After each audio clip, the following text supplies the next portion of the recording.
Salut les amis, petite vidéo bonus, petite vidéo de réaction suite à un commentaire qui m'a donné envie d'élargir un peu un propos. C'est un commentaire de la vidéo du débat avec Bégodeau et il s'agissait d'un monsieur qui me disait en gros que je ferais mieux de retirer la vidéo en question.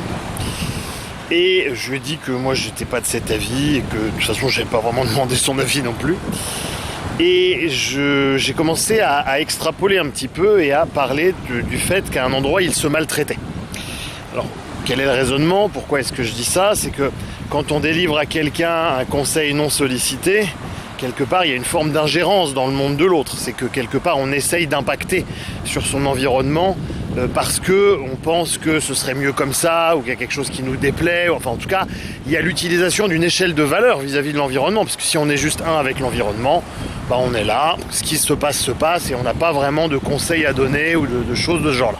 À partir de là, lorsqu'on propose comme conseil de retirer une vidéo, c'est que où on considère que cette vidéo est honteuse, en tout cas on part dans le champ lexical de la honte, ou alors éventuellement que c'est pas une stratégie tout à fait juste, ou que en tout cas ça va contre certaines valeurs. Ça peut être des valeurs d'efficacité, comme dans le cas justement donc d'une stratégie de communication plus ou moins efficace. Ça peut être des valeurs donc justement oui de honte. Franchement tu t'es tapé la honte avec cette vidéo, etc., etc. Bref. Mais dans tous les cas, il y a l'idée de se juger soi-même. Il y a l'idée de s'auto-évaluer et de pas simplement s'accepter, de pas simplement être posé, respirer et de se goûter tel que l'on est, avec ses paradoxes, ses limites, etc., etc. Et le fait de se juger soi-même et de ne pas s'accepter soi-même, ce qui nous amène naturellement à accepter l'autre, eh bien c'est une forme de maltraitance. Et ce qui s'est passé, c'est que cette personne, comme souvent malheureusement, en tout cas surtout dans les commentaires de la vidéo avec Bégodeau, n'a pas pris ce que je lui ai dit. C'est son droit le plus absolu, évidemment.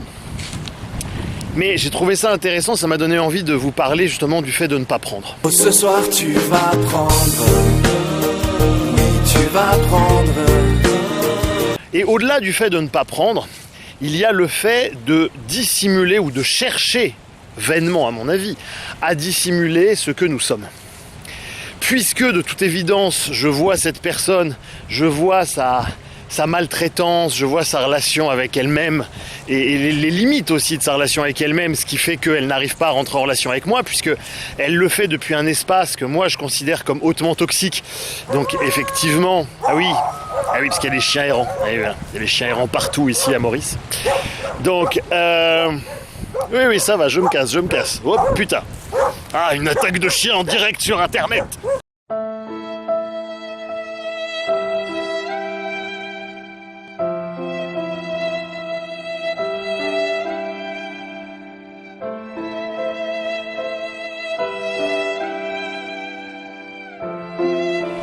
À un endroit, ce genre d'attitude renvoie en fait à une vie avec très peu d'amour. En effet, lorsqu'on a la chance, et nous y aspirons a priori tous, lorsque l'on a la chance d'être aimé, eh ben, on peut tout à fait se dévoiler, se montrer et vivre avec autrui des relations de confiance. Parce qu'on en a fait l'expérience depuis notre plus jeune âge et que l'on sait que c'est possible, que c'est notre norme et que il n'y a aucune raison d'être dans des relations qui soient moins que cela, puisque nous avons vraiment l'intime conviction que c'est possible. En fait, pour faire d'hypnomachie, ça va nous demander une base suffisamment sécure pour pouvoir se dire à l'autre et être entendu. C'est d'ailleurs ça qui soigne, entre guillemets, dans la relation thérapeutique. C'est de pouvoir montrer à quelqu'un en qui on a confiance, son thérapeute, quelqu'un à qui on a une relation transférentielle de très bonne qualité, quelqu'un qui ne va pas nous juger, quelqu'un qui va nous soutenir.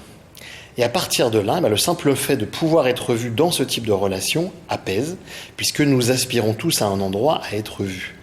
Mais l'omniprésence et la récurrence de moments infantiles dans lesquels les uns et les autres ne se sont pas sentis vus, reconnus, aimés, accueillis, etc., va amener les gens à adopter des réflexes de protection, ce qu'on appelle vulgairement un ego.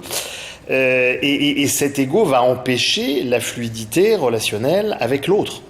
C'est très très compliqué. C'est ce que remet en scène Bégodeau quand en fait il ne vient même pas discuter. C'est qu'il en a pris plein la gueule et qu'il n'a absolument pas envie d'en reprendre encore plein la gueule, quand bien même moi je venais lui tendre la main. Et c'est ce que remet encore aussi en scène cette personne dans les commentaires en disant non, tu ne devrais pas mettre cette vidéo. Si, c'est le réel. La vidéo, elle est ce qu'elle est. La vidéo, elle est très bien. Donc après, si toi, tu as un problème avec le réel, c'est toi qui as un problème. Et je voulais vous parler un petit peu de ça, parce que si vous voulez, dans énormément de cultures, vous avez cette croyance comme quoi, quand vous connaissez le vrai nom d'une entité, d'un ange, d'un démon, d'un esprit, alors vous pouvez l'asservir. C'est pas vrai nom au sens de l'état civil, c'est d'avoir identifié la véritable identité de quelqu'un, lorsque vous voyez véritablement quelqu'un. C'est pas pour rien que les gens mettent des masques au quotidien, déjà au quotidien en règle générale, et particulièrement dans le show business, ou dans la politique, enfin dans ces milieux où en fait tout n'est que masque et illusion, évidemment. D'être capable de vivre avec l'idée qu'il faut porter dans des bonnes conditions un masque. Mais je veux dire, c'est pas la vraie vie, ça. Vous comprenez bien que ça, c'est une manière de vie. Enfin si, c'est la vraie vie, c'est la vraie vie évidemment, mais c'est d'une pauvreté relationnelle incroyable par rapport à des relations d'amour. Et cela me donne envie également de vous parler de tous ces jeunes gens comme ça qui ont du mal à se fixer, à dire au monde leur orientation sexuelle quelque part, qui vont se dire pan je sais pas quoi, ou qui même eux-mêmes au niveau de leur genre vont changer tout le temps, etc. Ce signe de la modernité qui en fait procède du même pattern. C'est-à-dire que c'est une tentative de garder son identité secrète par rapport au monde, en la mystifiant, en maintenant entre le monde et soi-même une espèce de cape d'invisibilité comme ça qui brouille les pistes. C'est quelque chose d'assez inconscient, mais comme je vous l'ai dit, qu'on retrouve dans pas mal d'ethnies et de traditions diverses et variées dans lesquelles connaître le vrai nom d'un djinn, d'un démon, d'un ange, d'un esprit, c'est pouvoir le contrôler. Et ça obéit un petit peu au même mécanisme. Et ça devrait vraiment nous alerter, c'est très très souvent, là encore pas toujours, je fais des grandes théories générales évidemment, il y a des exceptions, mais en tout cas c'est très souvent le signe d'une forme d'insécurité latente, d'un être humain qui n'a pas pu vivre un attachement suffisamment sécure pour se montrer au monde librement, sans phare, parce qu'il va être persuadé de la bienveillance des gens qui l'entourent, tout simplement. Voilà, petit blabla qui n'a évidemment pas comme but de parler de la personne dans les commentaires ou de tout ça je m'en fiche. Ce qui m'intéresse, c'est de vous proposer des éléments de réflexion sur cette histoire de dissimuler son identité et de comment est-ce que en fait cela en dit long sur un niveau de stress donc du système nerveux autonome et de comment cela n'a pas permis malheureusement pour ces gens d'avoir des relations humaines basées sur la confiance, l'écoute et l'intégration de ce que dit autrui. Comme d'habitude, si cette vidéo t'a intéressé, ne serait-ce qu'un petit peu, pouce vers le haut, partage sur les réseaux sociaux et je te dis à la prochaine. Salut Internet.